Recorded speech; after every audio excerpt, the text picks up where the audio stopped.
Mga boss, good morning. Eto, grabing daan dito sa Silobisya.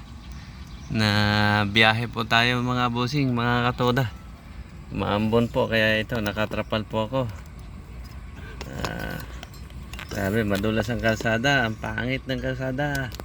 Ang yung tawag doon, sungka.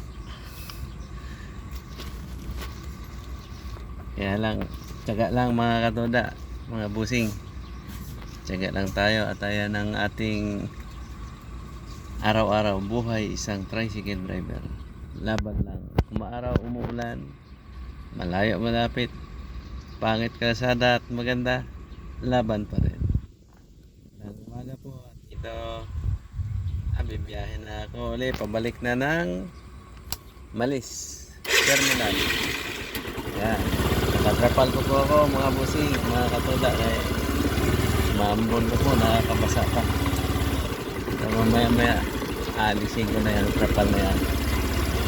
Yan po ang kalsada namin, kalsada ng Silobisya. Yan.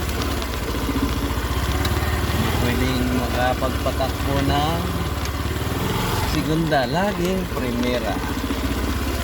Yan po mga busing, mga katoda.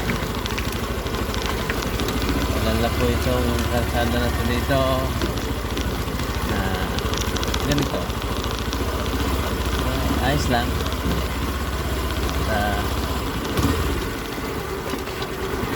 Okay naman ang binayad ng aking pasahero ngayon mga busing, katuda. 150 po ang binayad sa akin. Naunawaan po niya yung daanan namin, takbo ng skill, napakabagal po.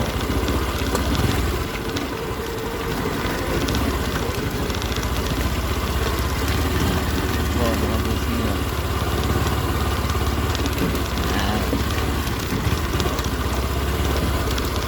Tapos pwedeng alisin yung trapal.